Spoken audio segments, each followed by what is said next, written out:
자, 226쪽에 농지증 그거 한번 확인을 해보죠. 양가로 1번은요. 자, 원칙부터 보세요. 농지를 취득하고자 하는 자잖아요. 그러니까 농지를 새로 취득하는 자라면 농업인이든 비농업이든 가리지 않습니다. 새로 농지를 취득하고자 하는 자는 모두 시구 읍면장이에요. 군수 대신에 읍장면장이 들어가 있고요. 시구 읍면장으로부터 농지증을 발급받아야 된다. 시구 읍면장으로부터. 근데 예외 보세요. 예외. 농지증을 발급받지 않고 취득할 수 있는 경우가 나와 있지 않습니까? 농지증 안 받고 취득하는 경우인데요.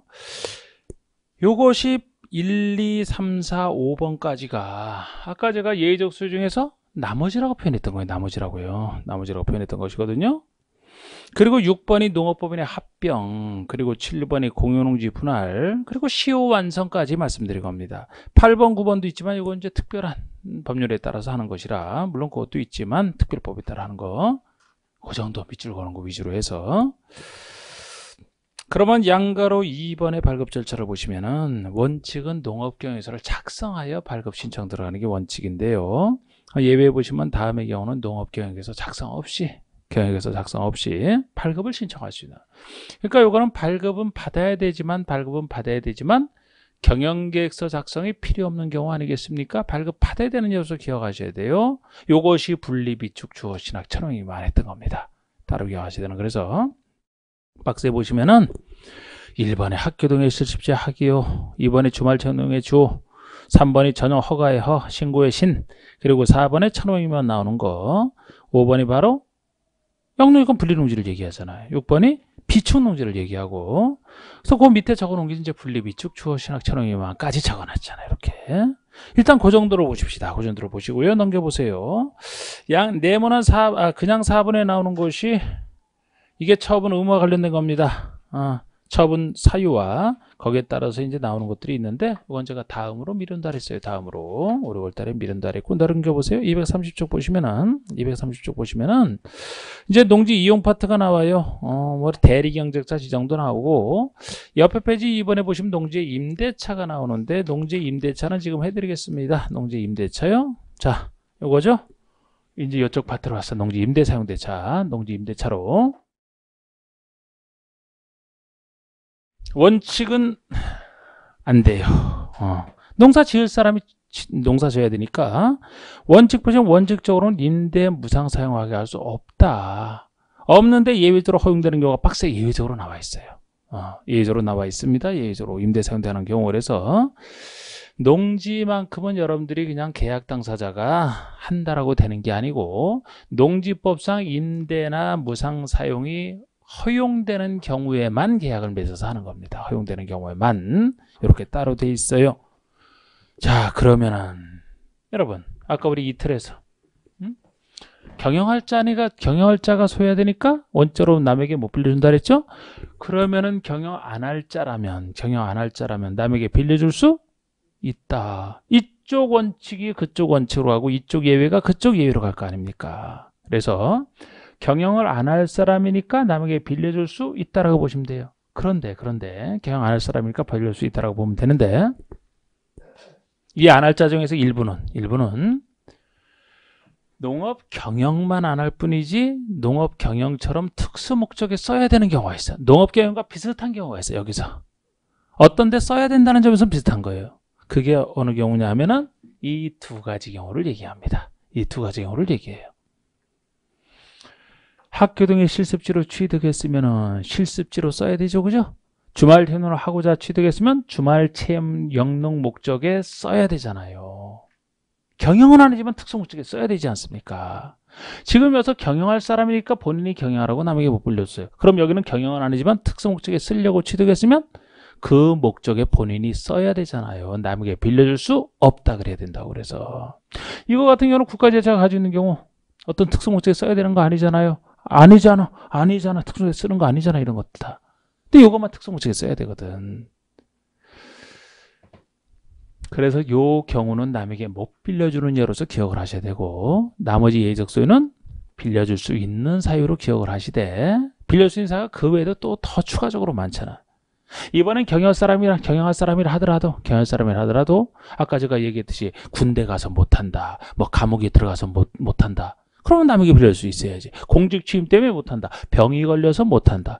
병도 뭐 간단한 치료면 치료하고 농사 지으면 되는데 아까 농사 짓는 기간에 최소 90일이라고 했죠, 그죠? 약 3개월. 적어도 3월 이상 부상 치료가 필요하다. 그러면은 최선의 농사 지을 동안에 합법적으로 못 지으니까 그런 경우 이제 빌려줄 수 있는 사유 중에 추가가 되는 거예요. 요걸 통해서 기본을 잡고 좀 더 추가되는 것까지. 그래서 231쪽의 농지 임대차의 예외 임대가 가능한 경우를 보시면 이 사유가 기본인데요. 1번이 자기의 농업 경영에 이용하지 아니하여도 소유할 수 있는 경우 아니겠습니까? 이게 예외적 소유로 배웠던 이거를 얘기하는데 뭐는 빠져 있느냐? 요 두 가지. 요 둘 빠져 있다는 거죠? 당구장 표시에. 그러니까 이건 남에게 못 빌려주는 예로서 에이, 거기 요약서에 표시가 잘 돼 있잖아. 밑줄까지 쫙 그어놓고 그것만 찾아서 보시면 돼요. 그래서 남에게 빌려주는 사유가 아닌 것 하는 건 기본적인 문제 아닙니까? 그럼 이거 낼 가능성이 큰 거지. 이거 낼 가능성이. 아니면 다른 거를 이제 바꿔낸다라든지. 예? 실제 그렇게 냈고. 그래서 훨씬 요약서가 잘 돼 있다니까 이게. 예? 3번 보세요. 3번. 이게 이제 경영할 사람이라도 어쩔 수 없이 농사 못 짓는 사유예요. 농사 못 지니까 빌려줄 수 있다 그런 얘기입니다. 예를 들어 질병이 걸려서 징집, 군대 징집 아니면 취약도 우리나라에서 배우는 거는 굉장히 신경 씁니다. 취약 아니면 선거에 따른 공직 취임 등 부득이한 사유죠. 이런 부득이한 사유로 인해서 일시적으로 농업경에 종사하지 아니하게 된 자가 소유하게 된 농지를 임대하거나 무상 사용하게 하는 경우 이런 경우라면 빌려줄 수 있다는 겁니다. 일시적으로 농사 못 짓게 됐으니까요. 그런데 여기서도 제가 밑줄 거는 부분은 부득이한 사유 중에서 괄호 속에 3월 이상 치료가 필요하거나 3월 이상 국외 여행을 하는 경우 이렇게 나와 있죠. 그죠? 요것도 낸 적은 있고 예를 들어서 낸 적이 있는 거 중심으로 밑줄을 그어놨잖아요. 예를 들어 치료가 필요하다 그러면 자 일주일 치료하면 됩니다. 그러면 치료하고 농사 지어야지 본인이. 왜 남에게 빌려줍니까? 적어도 3월 이상 치료가 필요하거나 국외 여행을 할 때도 3월 이상 여행을 할 때예요. 최선의 농사 지을 동안에 못 지을 때죠. 3월 이상. 국외 여행이에요. 국외. 국내 여행이면은 해당이 안 돼요. 아, 국내 우리나라 뭐 좁은데 여기서 뭐 국내 여행 뭐 3월 이상 하다가 그냥 농사 지을 수 있다고 보는 거지. 에? 놀러 다니다가 강릉 쪽 갔다가 씨 뿌릴 때 와서 씨 뿌리고 다시 가서 놀다가 추수할 때 와서 추수하고 그러면 될 거 아닙니까? 예를 들어서 국외 여행을 3월 이상 할 때를 전제로 하고 있어요. 예? 자, 그리고 숫자 나오는 것도 하나 있네요. 4번에 60세 이상으로서 60세 이상인 사람으로서 0으로 정하는 사람이 소유하고 있는 농지 중에서 자기의 농업경영에 이용한 기간이 5년이 넘은 농지를 임대 무상 사용하게 하는 경우를 얘기합니다. 이것도 사실 최근에 들어서 이렇게 자구가 약간 수정이 됐어요. 최근 전까지는 60세 이상인 자로서 그렇게 했는데 지금 60세 이상인 자로서 0으로 정하는 사람이라고 따로 못 박아놨죠. 요걸 바꾼 게 아니에요. 옛날부터 이제 옛날에는 60세 이상이면은 농사 짓기 힘든 사람으로 초기에 봤었어요. 지금처럼 이렇게 뭐 수명이 확 늘 줄 알았나요? 그래서 옛날에는 사실 요 입법 당시만 하더라도 60세 이상이면 그냥 뒤로 물러나 있었지 농사 짓는 사람 아니었거든요. 농촌에서도. 근데 지금은 뭐 60세 이상은 다 농사 짓습니다. 지금은. 그렇게 튼튼하니까요. 그래서 요거를 계속 안 바꾸고 있다가 이번에 이제 0으로 정하는 사람에서 60세 이상으로 다 되는 게 아니고 0으로 정하는 사람만 할 수 있게 근거를 이렇게 바꿔놨어요. 아직 0은 안 나왔어. 아직 여기에 대해서. 그러니까 그냥 60세 이상만 아직 보시고 60세 이상인 자로서 자기의 경영에 이용한 기간이 5년이 넘은 농지라야 남에게 빌려줄 수 있다. 이거 따로 나오는 숫자고요. 또 5번은 아까랑 1번의 그 당구장이랑 헷갈리면 안 돼요. 5번은 농지를 주말 체험을 하고자 하는 자에게 빌려주는 경우를 얘기합니다. 아니면 그 주말 체험을 하고자 하는 자에게 임대하는 것을 어부는 업자에게 빌려주는 경우를 얘기해요. 그러니까 아까는 주말 체험용 목적으로 취득한 자라면은 본인이 여기에 취미 영로 해야 되니까 이 사람이 남에게 못 빌려준다 그랬죠? 지금 이 얘기는 다른 사람이 이 사람에게 빌려주는 걸 얘기한다고. 그럼 이 사람은 꼭 소유해서 아니고 빌려서도 할 수 있잖아요. 취명록을. 다른 사람이 취명록 할 사람에게 빌려주는 걸 얘기합니다. 취명록 할 사람이 남에게는 못 빌려줘요. 아까 1번 규정에 따라. 헷갈리지 마시고. 또 예를 들어 6번이 자기의 경영에 이용하기 위해서 개인이 소유하는 농지를 농어촌공사 등에게 위탁하여 빌려주는 경우. 그래서 이 규정이 나오면서 지금은 예외적 소유, 그 임대 사용대가 좀 무의미하게 된 측면도 있습니다. 농사 못지 그 처분후가 생기는 사람도 농어촌공사에게 빌려주는 쪽으로 가게 되면은 그냥 빌려줄 수 있게 해놨으니까요. 그러면 소유할 수 있으니까. 그 중에 7번이 아까 그 상속농지 등을 얘기하는 거예요. 농어촌에서 빌려주는 경우. 그리고 8번이 자격농지를 농장이 정하는 이모작을 위해서 8개월 내로 임대 무상대하는 경우. 요게 단기 임대 무상대를 얘기합니다. 그래서 이것은 최대치를 정해놨어요. 이모작을 위해서 자격농지를 전제로 해서 자기가 작용하는 농지를 이모작을 위해서 남에게 잠깐 빌려주는 경우를 얘기합니다. 이모작이면 1년에 2번 이상 농사 짓는 게 이모작이기 때문에 보통 이제 6개월로 보시면 되겠습니다만 조금 더 여유를 인정해서 최대치 8개월까지 인정을 해준다. 이렇게 보시면 돼요. 8개월 내로. 그리고 이제 이렇게 임대사용대를 보셨다라면 나머지 그 절차도 우리가 넘겨보세요. 양가로 4번 절차를 보셔야 되겠습니다만 요것도 지금은 가장 핵심만 보시고 가장 핵심만 지금 보시고 나머지 얘기는 오리골달에 추가할 겁니다. 4번에 방가로 2번 임대차 기간 제한하는 거 보세요. 임대차 기간. 방가로 2번에 1번 단기 임대 무상 사용을 제외한 임대차 기간은 8개월짜리를 제외한 보통의 임대차 기간은 3년 이상이에요. 3년 이상. 최소 3년 이상은 돼야 된다는 거예요. 너무 짧게 빌려주면 안 되고 최소 3년 이상인데 올해 바뀐 얘기 중에 하나가 다만 다년성 식물 재배지 등 0으로 정하는 농지의 경우는 5년 이상이 최소치가 됩니다. 요게 보세요. 2020년 8월 12일부터 시행된다 그러잖아. 아직 시행도 안 돼서 그런데 시험법에 들어가는 것이고 0으로 정해봐야 알지만 0은 아직 몰라요. 0은 항상 시행일 기준으로 해서 나오는 겁니다. 모르지만 아실 필요도 없고 우리 법에서는 다년식물 재배는 이미 예를 들었기 때문에 0에서는 요거는 무조건 집어넣게 되고 다른 걸 집어넣게 돼 있거든요. 그래서 다년식물 재배지로 이용되는 것만 따로 기억하시면 돼. 그러니까 농작물 경작지에 이용한 보통의 농지를 임대한다면 몇 년 이상이요? 3년 이상. 근데 일반 농작물이 아니고 우리 2년 이상 식용, 약용으로 쓰는 다년성 식물 재배지로 쓴다 그러면은 5년 이상은 써야 된다는 거. 5년 이상. 그 전에 무조건 다 3년 이상이거든요. 합쳐서. 지금은 5년 이상입니다. 사실 다년성 식물 중에서는 인삼 같은 것도 들어가잖아요. 인삼 목적으로 남에게 빌려준다? 최소 5년 이상이지 그러면. 임대차 기간이. 요거. 동그라미 2번에 임대차 기간을 정하지 아니하거나 계약할 때 정하지 아니하거나 아니면 위의 기간 미만으로 정했다 그러면 위 1에 따른 기간으로 약정된 것으로 본다. 최소가 그러니까 보통 3년 이상, 단식물 재배는 5년 이상 이걸 기억하셔야 되는 거예요. 다른 건 나중에 본다 그랬습니다. 그리고 지금 이 규정은 사유농지를 전제로 하는 거예요. 5번처럼 국유재산과 공유재산의 농지에 대해서는 그 제한하는 규정, 위 3번부터 4번까지 규정을 적용하지 아니한다. 농지의 임차인, 힘없는 농지의 임차인을 보호하기 위해서 여러 가지 임차인 보호에 대한 규정이 있는 것이거든요. 기간 포함해서.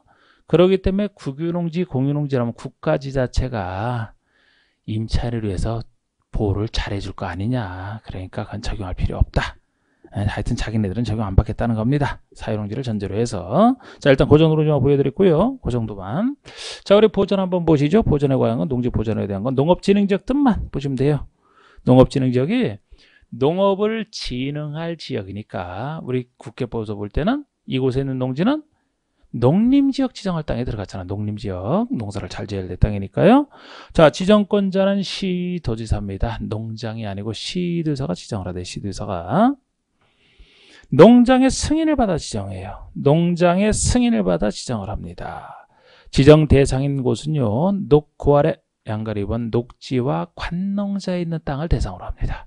보존할 땅, 농사 지을 땅.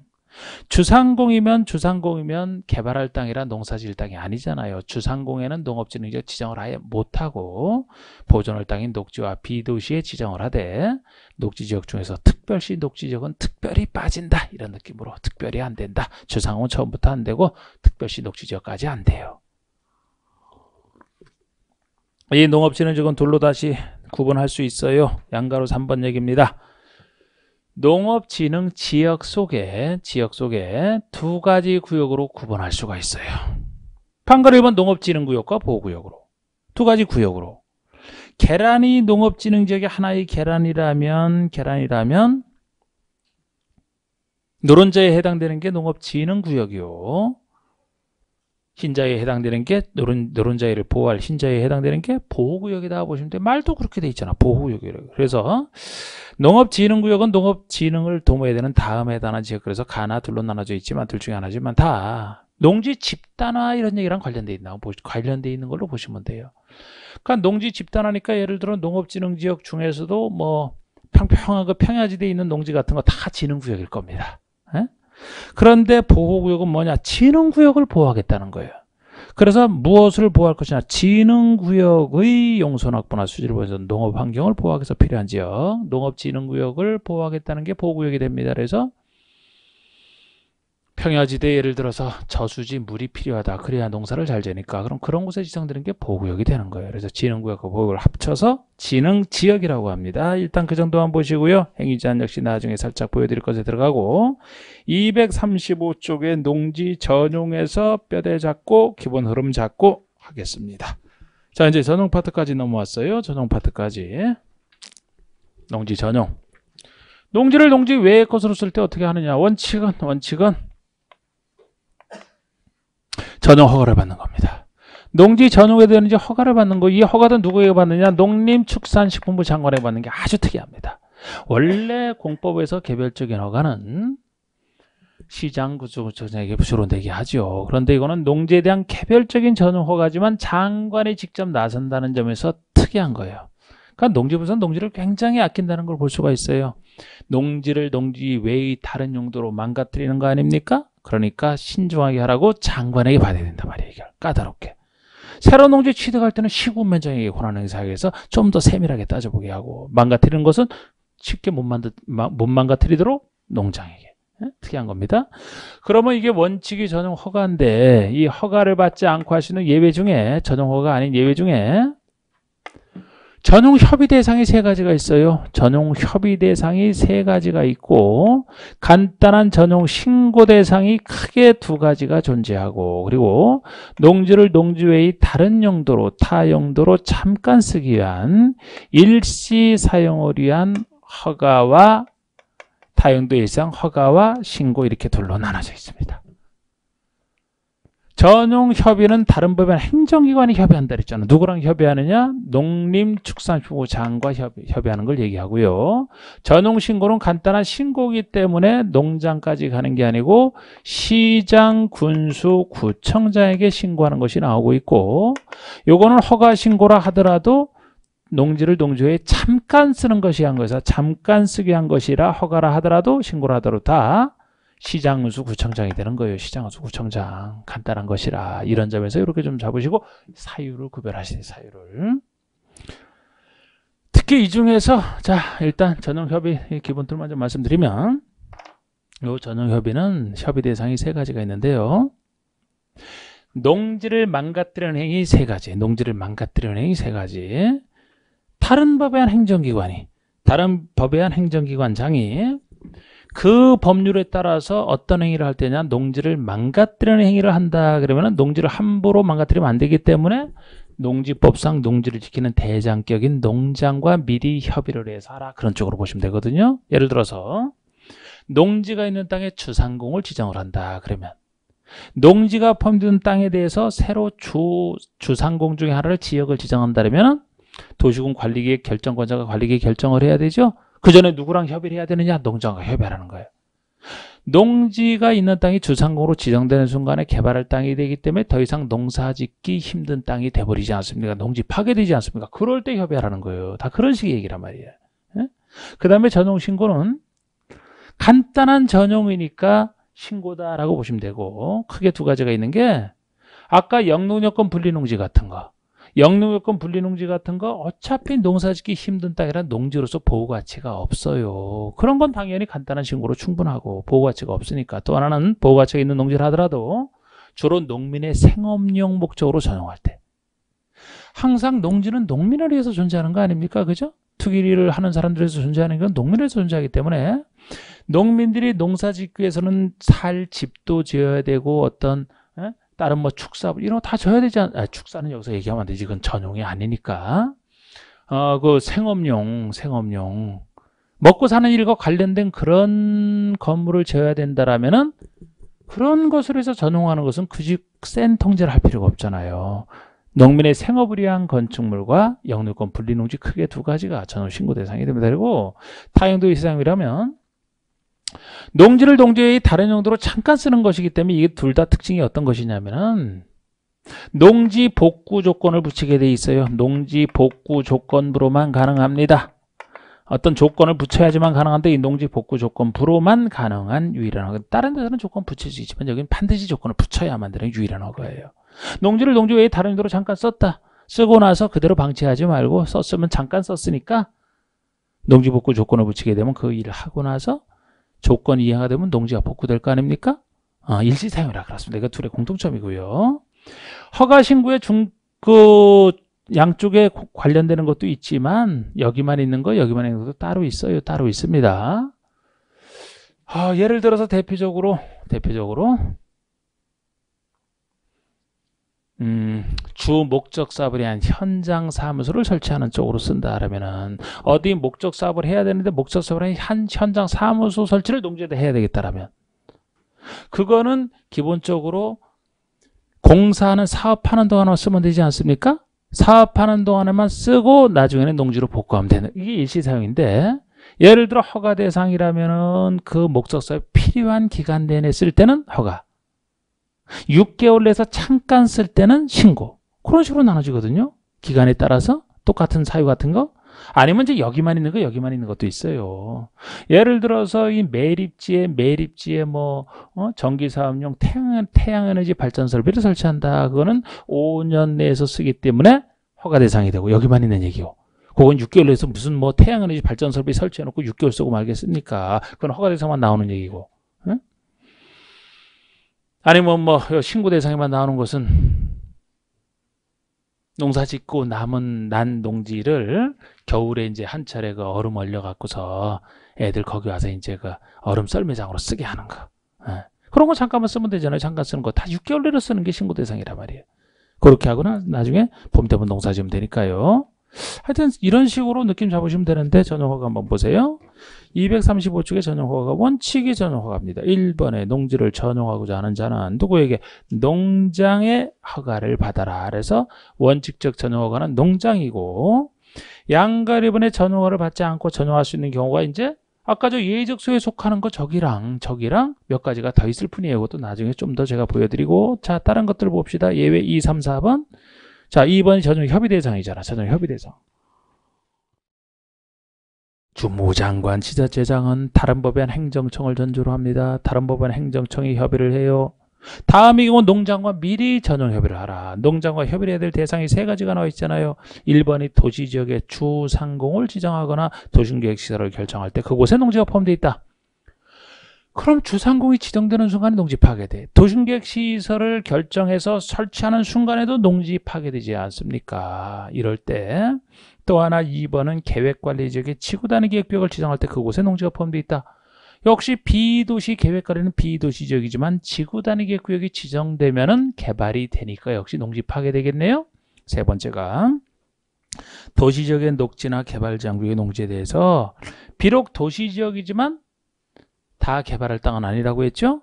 녹지나 개발제한구역이면 개발을 막는 곳에 있는 농지니까 여기서 있는 농지는 보호할 가치가 큰 농지인데요. 이 농지에 대해서 개발행위 허가를 한다. 형질병이 허가를 내준다라면 이 허가를 내주는 순간에 또 농지가 파괴되거든요. 개발이 되니까. 미리 농장과 협의하라 이거예요. 세 가지. 농지를 망가뜨리는 세 가지.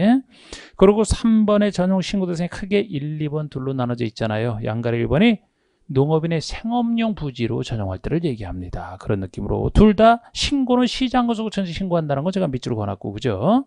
예를 들어 1번에 농업인 주택이나 어업인 주택을 짓고 살겠다. 농축산업용 시설, 농산물 유통관공시설을 짓겠다. 2번에 어린 놀이터 등 공동생활 편익시설을 짓겠다라든지 농산 관련 연구시설과 양어장, 양식장, 어업용 시설을 짓는 거 다 생업용 시설 아닙니까? 그런데 아까 1번의 농축산업용 시설 중에서도 농지 계량시설과 농축산물 생산시설은 제외한다는 것은 아까 이건 농지에 포함됐던 거죠. 예를 들어 축사부지를 짓겠다 그러면은 여기서 빠지는 거죠. 그건 전용이 아니라고 했으니까 아닌 걸 전제로 해서 신고라는 거. 자, 그 다음에 2번 영농요건 분리농지를 전용할 때예요. 영농요건 분리농지를 전용할 때는 다 그냥 신고예요. 신고. 어차피 보호할 가치가 없어서 그래. 목적 따지지 않고 이 크게 두 가지입니다.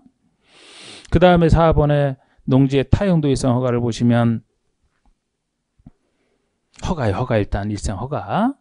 농지를 다음에 해당하는 용도로 일시 사용하고자 하는 자는 일정 기간 동안 사용하는 농지를 복구하는 조건으로 이렇게 반드시 농지 복구 조건을 붙여야 된다는 걸 아셔야 되고, 이 조건, 농지 복구 조건으로 허가는 시장거주구청장에 허가받는 겁니다. 일시 사용이라 허가라도 시장거주구청장에 허가받는 걸 얘기하고요. 크게 1박스에 1, 2, 3, 4번이 있는데 1번, 2번은 이따 타용도 일시사용 신고에도 나와요. 기간에서 차이가 날 뿐이지. 근데 여기 3, 4번은 여기만 있는 것이고, 예를 들어서 1번이 바로 건축법상 건축허가나 건축신고 대상도 아닌 간이 농수축산업용 시설과 농산물 간이시설, 간이시설을 얘기하거든요. 건축법상 건축허가도 아니고 신고도 아닌 간이시설이니까 여기서 간단하게 잠깐 쓰고 농사 짓는 일시사용에 들어간다는 겁니다. 2번 주목적 사업으로 현장 사무소를 설치하거나 물건을 적지 매설한다. 주목적 사업으로서 쓰는 것에 불과해요. 그래서 잠깐 쓰면 되는 겁니다. 이거. 그리고 3번에 영의선한 토석과 광물을 채굴 한다. 이 토석과 광물 채굴은 여기밖에 없는 것으로서 아무리 토석과 광물 채굴하더라도 글쎄 이게 뭐 영원히 묻혀 있습니까? 요거 채굴하고 농사 지으면 되는 거죠. 일시사용 허가 대상에 들어가고요. 이건 신고는 없어요. 그리고 4번이 작년에 신설된 전기 사업을 영위하기 위한 목적으로 사업용 태양에너지 발전 설비 큰 걸 얘기하는데요. 다음 요건은 모두 갖춘 걸 얘기합니다. 기억번에 공유수원 매립을 통해서 조성한 토지 중에 토양 염도가 일정 수준 이상인 것, 그냥 이 정도만 보세요. 그러니까 이거는 타용도 일시사용 허가 대상에 나오는 요 태양에너지 발전 설비는요, 보통 땅에 설치하는 걸 얘기하는 게 아니에요. 이거는 보통 땅에 설치하는 것은 뭐 여기 해당되는 게 아니고 매립지에서 설치하는 걸 전제로 해서, 우린 매립지면은 보통 농사 지으려고 만약에 매립을 했다 그렇다고 바로 농사 못 지어요.